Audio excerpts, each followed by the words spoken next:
What's up guys, this is Ollie and today we're doing something brand new. We're actually taking a look at the upcoming festival hero. It's gonna be Snazzbang, the first hero from the Hive faction in Rivengard. And we're doing it live because I just don't have the 5 hours I normally need to edit down the video that I'm recording to bring it to you guys. So let's run through this. This is a very exciting hero. He's got quite a few things going for himself. He is one step away from being an absolutely amazing hero that I would love to play in every game mode, and I'm gonna talk about that. So before we do any of that, let's take a look at the hero. This is basically what Snazzbang looks like. He is a rogue. We can see that here at the very top. It's a rogue. Ridiculous amount of gold that LordNakko has in his test build, by the way. He can repair mechanical units. That is something that we know from Cinder. She's able to fix Sunshine if he has taken some damage. And the same is true for Snazzbang. And the same is going to be true for, as far as I know, all of the heroes from the Hive faction. They are all going to be very reliant on tech and interacting with tech rather than going for magics, for example, which is the reason why there's not going to be a single mage in this brand new faction. Thank you so much for following, Mari. So, he's a rogue. He does have a big weapon that is obviously a ranged weapon, which we can see here. And then the first thing that needs to catch your eye if you're looking at this is the slots, the equipment slots. This hero is carrying two weapons. He's basically like Nimrul in the sense that he doesn't have any armor. He's gonna be falling very, very quickly. But if he hits, if he's on offensive mode, he hits extremely hard, and we can see that here. His crit rate is through the roof, just like Nimrul's. It's 50% or even more if you got the right equipment, and we can see that when we look at the higher rarity version here. For example, is an epic version of this hero at 52% crit rate here. You could push it just a little bit more if you're equipping two scimitars who have the higher crit rate. However, this is not a straight up adding up of all the crit rates of your weapons. There's a formula behind that, and that means that if you want to get the most bang for your buck, in this case bang for your buck is like the correct way of phrasing this because this guy is wearing a big bad gun, you want to combine his slots with one high crit rate and one high damage rate. That's basically what most of the better players agree on for Nimrul, and the same is going to be true for Snazzbang. His stats are like all on offense, very much like Nimrul, not a lot of health. Obviously, when you're not carrying any armor, you cannot increase the health by a whole lot, and magical armor is also not exactly through the roof or anything. So this unit is all offense and no defense whatsoever. Basically, his idea is the best offense is a great defense. All right. We can look at the maxed out version of this unit. The only thing that really gets super impressive here is the crit rate. Not just the crit rate, the crit damage. 1900 is absolutely nothing to flinch at. So, it's a rogue. That means that he's not basically primed for PvP, for guild raid, because in guild raid you want to play mages. The dragons happen to be warriors, and mages do extra damage against dragons. So, that's not the right sentence. Let me try this again.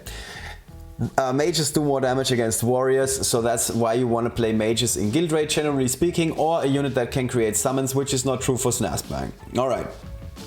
You do create summons by using active and passive abilities, which is kind of our layup to talk about the next thing, and that is the active and passive ability for this unit. There's a quick comment by LordNakko. Arguably, Snazzbang is more threatening than facing a Nimrul in arena because of the range. Yes, throw in the Naivis and it's outright scary. That is absolutely true. We're going to talk about that in a few seconds. But if you have any questions, this is a live stream. If you have any questions, just let me know. I'll be very happy to answer your questions and let you know what I think about the unit. Alright, so these are the basics. This is the foundation. This is a unit, a rogue, all offense, very high crit rate, just like Nimrul, but like LordNakko just said, he does have range, and it gets even better with Naivis. We're going to see that.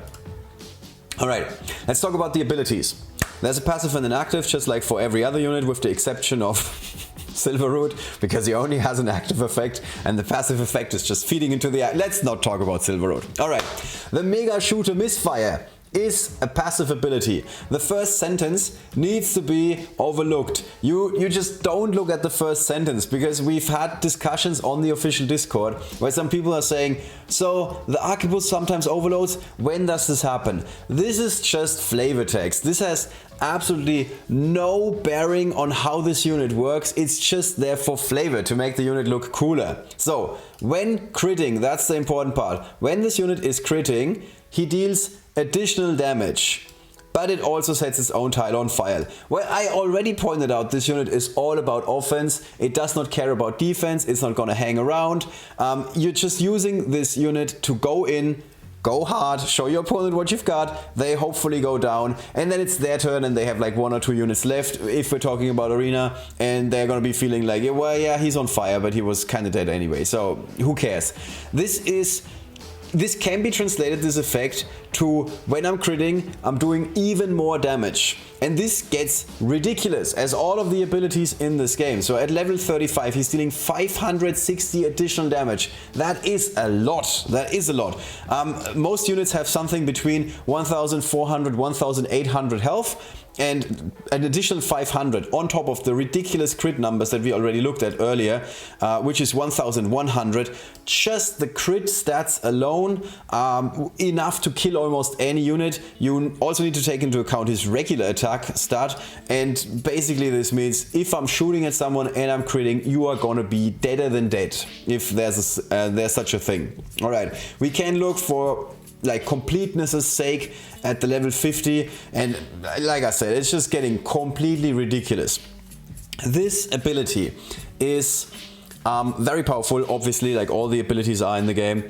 This ability could make this unit viable in guild raid, because dealing an additional 1,800 to a dragon is quite something, obviously. You have other units like a Monty that can do like massive damage, but only once with the active ability. Monty is a very good example because he also buffs his, he also gets a buff through his passive ability, but there's some, it doesn't always happen. Like you need to make sure that Monty doesn't have to move or doesn't move.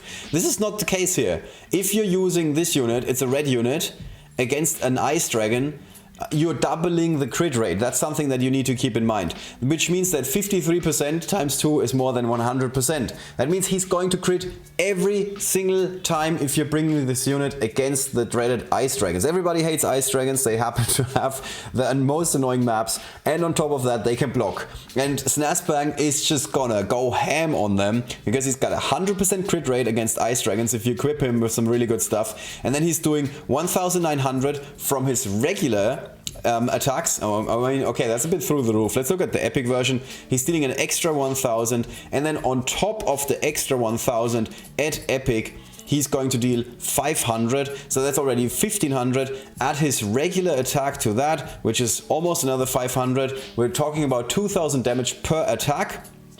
And he's also doing double damage against the shield of the dragon, because that is yet another dragon trait. So despite being a rogue, this unit actually has some potential in guild raid. Some potential. Comes with some caveats.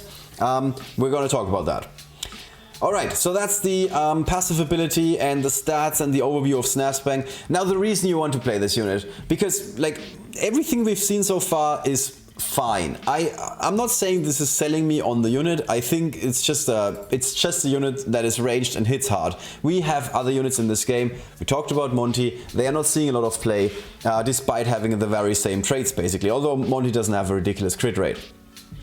The active ability is the reason why you want to play Snazzbang.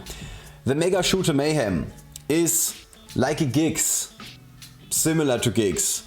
He deals damage to a target. It's more damage than Giggs as far as I remember.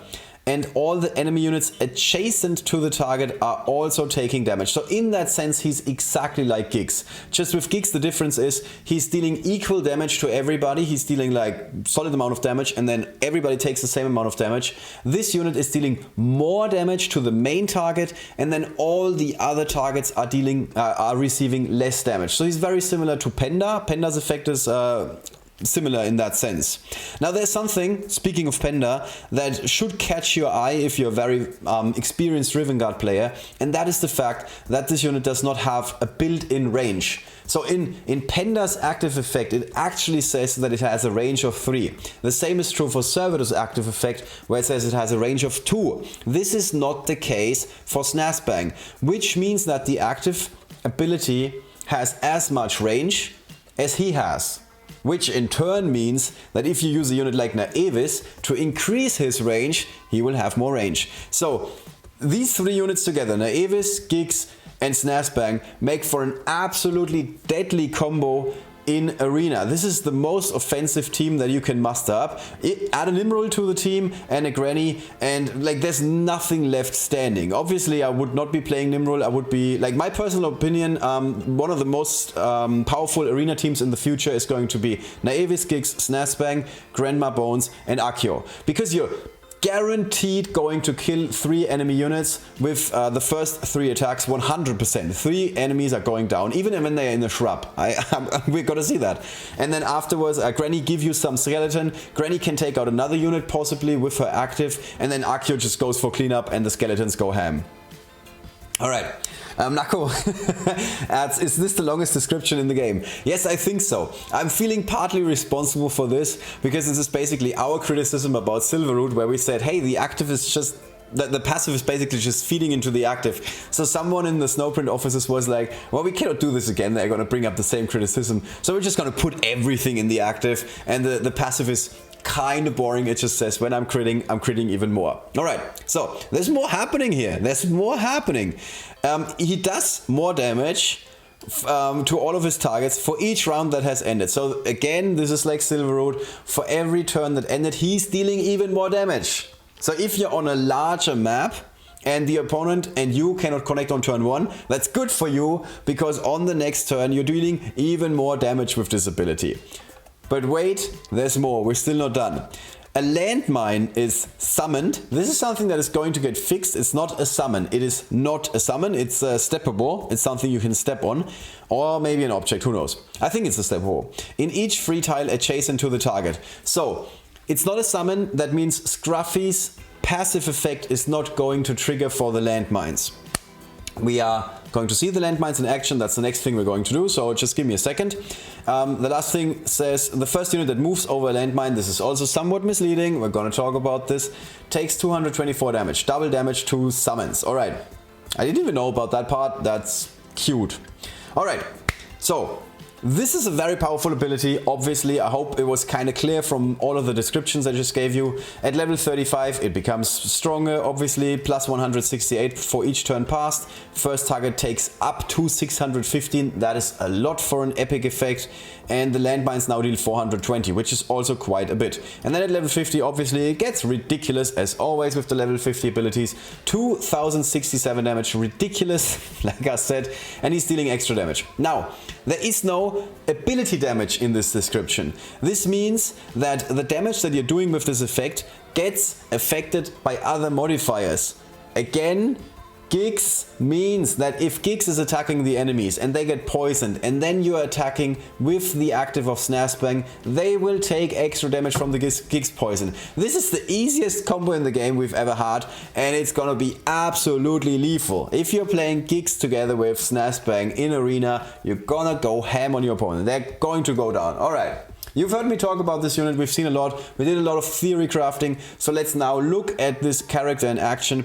This is a very straightforward video, it's just a 1 versus 1, something you can apparently do in the Snowprint offices, of Snazzbang versus Siad is his name. Not a very good unit. I'm just saying this to annoy Nakko, it's a very good unit. Alright, so here's the active. This was the Mega Shooter Mayhem. We now did a lot of damage to Siad. I'm not doing this on purpose to annoy Nakko. I honestly can't remember the name of the unit half the time.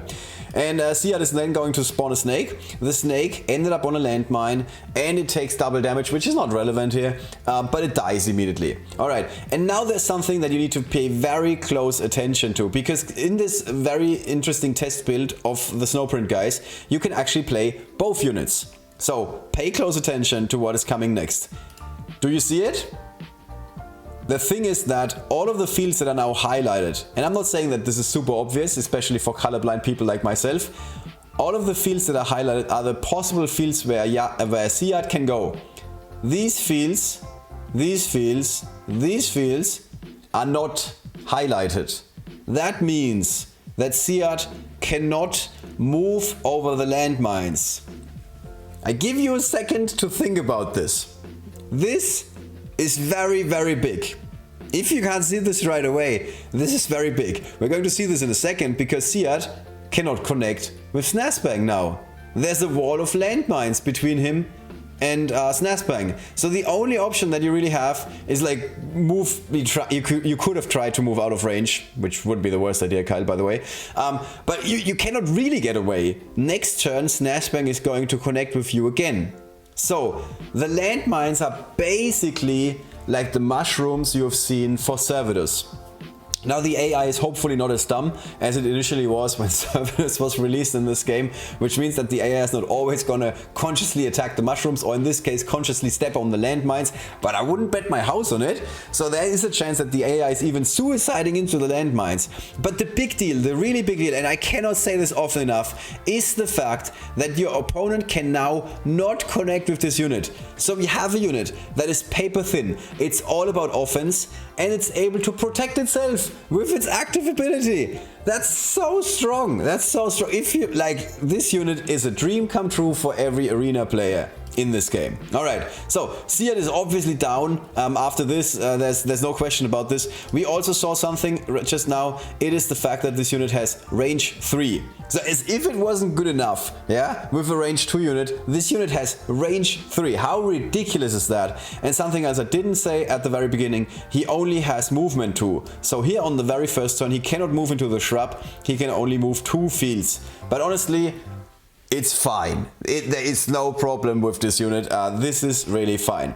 Alright, a second video that LordNakko kindly recorded for me really tries to drive the point home how these landmines are working and how powerful the landmines are. You don't have to pay close attention right now. You have to pay close attention now. This is the moment. Everything that happened before was just like regular slugfest in arena.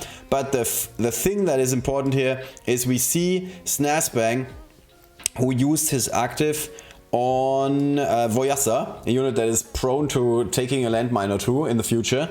And these landmines are now ending up in these spots on the map. And LordNakko is playing the team that is getting dismantled here. He did this on purpose for us, okay? Like, please value his sacrifice. The fact now is that Oak and Shrub cannot move 1, 2, 3 spots and then connect with Snazzbang or with Balmur or yeah, all of these units. He needs to walk around the landmines. We can see that here with the movement once he is selected. This field is not highlighted, just these fields at the top. So again, very big deal. Snazzbang's landmines prevent your opponent from connecting with him after he went in and very likely killed half of your team. So this is basically the active effect in action, and we can really see that this is a very, very powerful effect. This is the reason why you want to play this unit. We do have more videos. Like I said, this unit is going to be super, super strong in arena. We can see that here. This is one of the maps that even Trippy Tucker told me she sometimes has issues with. Well, that's going to be a thing of the past very soon, because you can just play this team. We have Pilator here who is doubling the crit rate or doing extra crit rate. I keep forgetting I don't play Pilator. But Snazzbang now has like a very high chance of critting. Let's see if it's going to be 100%. We can bring Naevis in, then we start with Giggs. Like I said, now Giggs can throw on the enemy Giggs, which means he's affecting all enemy units that are almost all dead. And now after that we can now follow it up. This is the new move that we couldn't do before with Snazzbang, and Snazzbang just says, yeah, bye-bye. Everybody dead. This is gonna be the future in arena if you're facing a Snazzbang and you're not careful. And together with Naevis, it's gonna be an absolutely lethal combo. There's like next to nothing your opponent can do here. So Akio can now not move to the left because of the landmines, unless he's like walking around here. And he's just going in, and this match is basically over. So you can really see the potential of this unit. There was the crit hit. This is basically the passive ability, so now he's doing even more damage, and he sets his own tile on fire. If you've been a veteran of this game, you kind of know, plus 25% crit rate. Thank you so much, LordNakko. So Pilator gets him to 75%, almost all the way. If you've been around this game for a longer time and you know how much fun it is leveling units in Rivengard, you will immediately realize that this unit is going to be super easy to level in comparison to like a unit like an Accio. Because this move that we just saw, something very similar you can do when you're playing friendly battles against Tripitaka or Pankog or whoever you've got. Because he's just gonna deal massive damage on like from the very beginning. Pair him up with a Pilator, this unit is gonna be leveled to 50 in no time. In no time in Rivengard terms means in 2 weeks without doing anything else in that time. Alright, so that was our first arena match. We could see how lethal this unit really is. Yes, those were level legendary units, but honestly, the principle stays the same, the idea stays the same. There's a second arena fight that Master Silverhand very kindly recorded for me. Thank you so much. We couldn't have done this video without him and without LordNakko. Alright, so here we see another arena map. Opponent is moving in, not 100% close. And now we again have the option here with Naevis, with Giggs, with Snazzbang. Those are 3 very powerful units. Personally, like I said, I would like to play Grandma Bones, like Mufa here for example. She can connect with Naevis and with the enemy Naevis. And now if these guys are going down, you would get skeletons. And then my 5th unit would be Accio because I'm a boring person, I like to play Accio in Arena. Alright, so we start with Giggs again, so let's just quickly go back because I was talking over this whole thing. Giggs can get to a higher position, so he deals even more damage to Dorga and Accio. And on top of that he gets the buff from Naevis. And like half of the enemies are already dead, then Snazzbang joins in the fun and he just like takes them out immediately. There's 2 landmines here, and then Naevis on the left side takes care of the enemy Naevis, which makes a lot of sense because we have high ground bonus. So this match is basically immediately over. So these videos, even though we just have a couple of videos, they make it like abundantly clear that this is an arena unit more than anything else. This is going to be a force to be reckoned with. If you ever played an arena match and the only unit that was left standing was Nimrul and you felt like, I won this match, and then suddenly Nimrul goes in, uses his passive, takes out 1 unit or 2, uses his active, takes out your other 5 units that you might have still have left standing, you'll be like, wow, I didn't know that Nimrul was so strong. You're gonna have the very same experience with Snazzbang in the future. Interesting to see the landmine overrides the egg that was in the spot. That's a good point, yeah. Let's just very quickly go back. There was an egg here in the back, and then we attack with Snazzbang, and the landmine is now left. So the landmine basically kills the egg. That's an interesting detail because it means that if your enemy Dorga was spawning some eggs somewhere and you're attacking some units, you will end up with landmines on the field rather than enemy eggs, which is a trade I'm willing to make. Alright, last but not least, we talked about this. This unit is an option in Guild Raid against the Ice Dragon because he's dealing so much damage. It's not the strongest unit by any stretch of the imagination in Guild Raid. Guild Raid is very much dependent on summons, on being able to do like massive damage with an overwhelming force against the enemy, but he's still a very good option to have for those who don't have an so just let me like speak a little bit more broadly about this, because I made a mistake in my character preview of Nixie. When Nixie was released, my closing thoughts were that Nixie is a great unit. I really love the kit. I think the unit is super exciting. The balancing of the unit is fine. Like everything about Nixie is fine, is what I'm saying. The only thing that I wasn't sure about, and I said as much, is that I'm not sure if Nixie finds a home in any of the established decks. And what I was thinking about at the time was like, well, if I'm playing Guild Raid, I want to play a summoning unit like Dorga or like Ranaklu if you're going for the darkness strategy. You want to play an Accio because your summons can attack for a second time, and then you have like 2 other units like a Giggs for example or a Queen Akeshu that can create even more summons. Or if you're going with the darkness strategy, your slots are basically filled with an Umanu to spread the darkness, or a Nimrul to take out some Dragonlings and create some darkness that you can spread with Umanu. And what I completely forgot about when I was talking about Nixie is that there's a 5th unit in Guild Raid. You're not playing Guild Raid with 4 units. And more often than not, even if you're bringing Dorga, Giggs, Accio, Queen Akeshu, you have a 5th unit. And very often, in my case, it was like a Tim that was like immediately falling victim to the Dragonlings. And half the time, it makes a lot more sense to play Nixie rather than Tim, because her attack stat is higher than Tim's, and the passive, the Lotus Blossoms that she leaves, can actually be used to get the dragon to fly into the corners or breathe into the corners that you want to. So she has a lot more use in guild raid than I thought. And the same is true here. Is Snazzbang a top 1 or 2 or 3 unit in guild raid? Probably not. But you're not playing 1 or 2 or 3 units in guild raid, you're playing 5 units in guild raid. And I think he might be a real option against Ice Dragons because of the color advantage and the double crit rate. Alright, so let's see this here.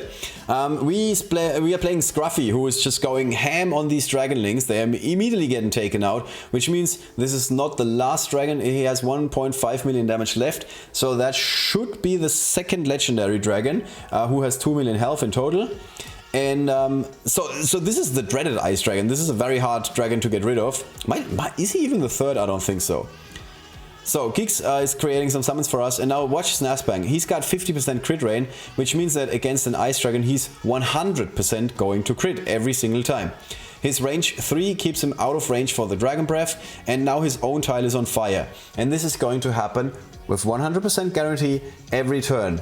So if you're attacking the dragon on every turn in a guild raid fight, Snazzbang is 100% going to kill himself. Unless you have a healer, unless you're doing something else, like, again, let's talk about Nixie. If you're playing Nixie and you can leave some, thank you so much, Bangkok, hey, welcome here. So there are some options, you can heal him again, obviously. But if you're not healing him, Snazzbang is 100% going to self-destruct in guild raid because he's 100% going to crit against the Ice Dragon, not against other dragons. Alright, so that's basically the opening we're having here. I'm not sure I agree with this move because I would rather have another summon rather than Scruffy attacking once, but that's just me. And yeah, so you can now even move Snazzbang out of the fire to be like, okay, I don't want him to suicide. But like I said before, he's 100% critting, so that means we're gonna see that here. He's attacking again for massive damage. It was 11,000, now it's 15,000 with a single hit. Let's bring this back. So here's the dragon. The dragon is about to take 1,000.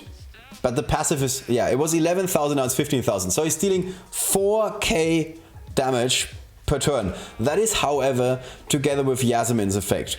So if you are a fan of Monty, you like units that don't do like a whole lot, they just stand around and deal massive damage with their hits against the dragon, this is the unit for you. He's going to do this every single turn, and like I said, 100% crit rate. There's some really cool options here. So Master Silverhand is now moving his Pilator next to some summons so they can come around again, and then Snazzbang gets an even higher crit rate as if he hasn't had enough, and he's now doing even more damage. We are going from 23 to 28, so he's now doing 5k per turn. We now have Landmines, which is going to be interesting to see how the summons are going to interact with them. And we're healing Snazzbang, but I think he's about to go down. Oh no, interestingly enough, the Dragonlings are not attacking him. Alright, there's one mine that got destroyed. Oh, here we go. So here's the Dragonling, he's jumping on the mine. Yeah, so that kind of answers the question whether the AI was, like, the AI is taking into account that there are landmines. It does not. They are, instead of, like, this dragon at the top, or this dragonling at the top, didn't jump to the back of Gix and attacked him from behind. He felt like, I want to jump into the landmine and suicide myself. So that's good to know. That means that landmines are actually a cool way to take out some dragonlings without having to think all that much, because the AI apparently is also not thinking for you. And yeah, Pankok is asking, have you tested it in Arena?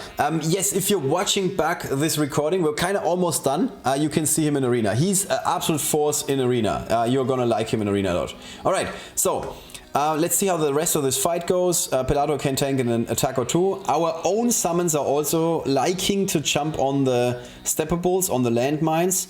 Interestingly enough, Snazzbang himself, he has a movement of 2. He can move here. So I think Snazzbang can move over his own landmines, maybe?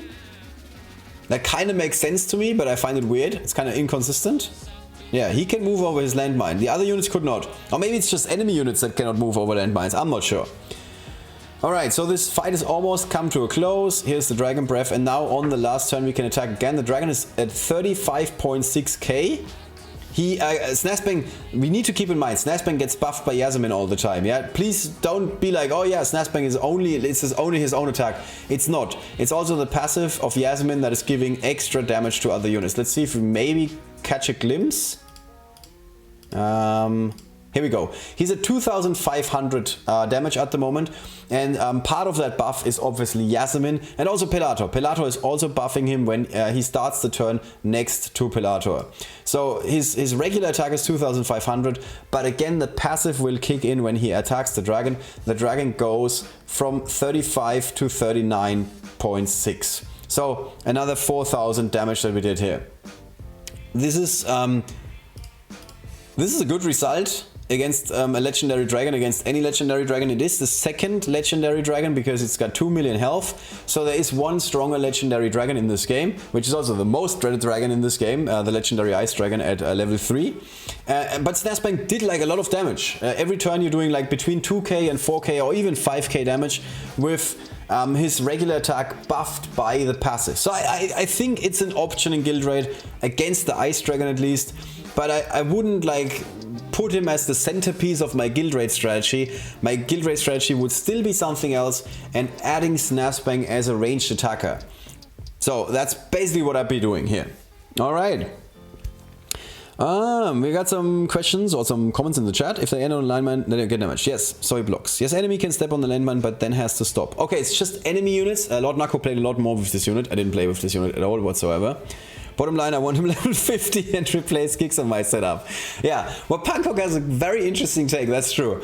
Personally, I would always prefer to use Giggs together with Snazzbang, but I think that's also an option. Just outright replacing Giggs if you don't like him for whatever reason. I don't know what's there to hate about Giggs.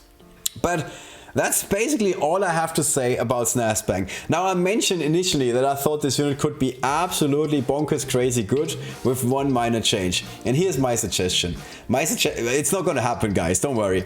But my suggestion is that the passive effect, that is kinda boring. Because like I said, all it does is say, when I crit some more.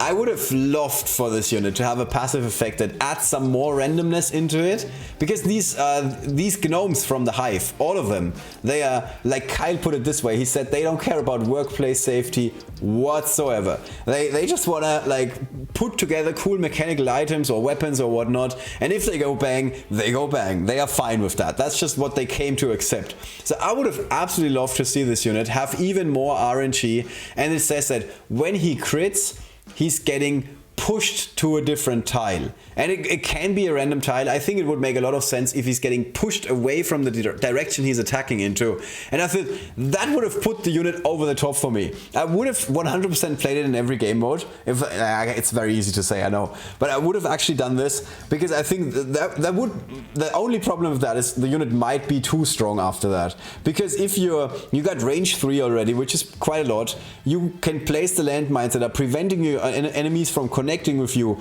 And on top of that, you have a chance to get replaced to the back or pushed to the back, so there's even more distance between you and your enemy.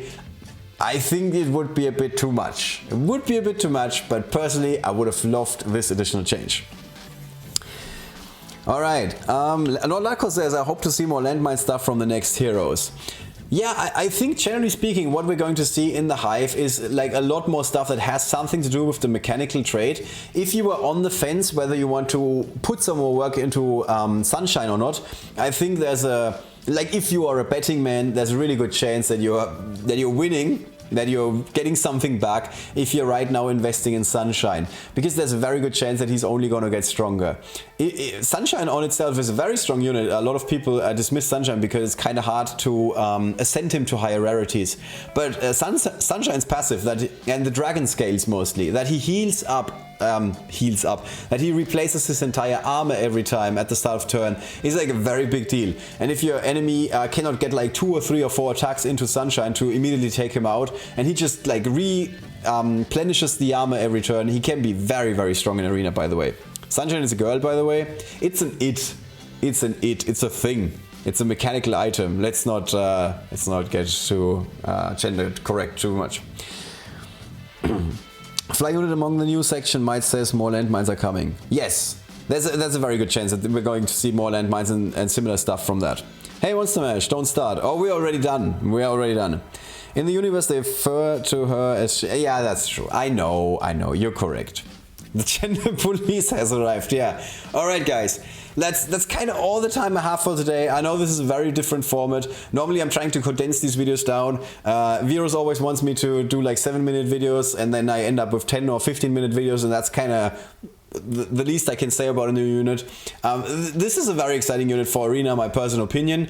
I think we covered everything there is about Snazzbang. The too long didn't watch version of this video is basically, it has some niche use in guild raid, there is some potential for it. He's OP, he's super powerful in Arena. I stand by that. If you combine him together with Naevis and with Giggs, I think this is, like I said, absolute force to be reckoned with, something you're going to see a lot in Arena.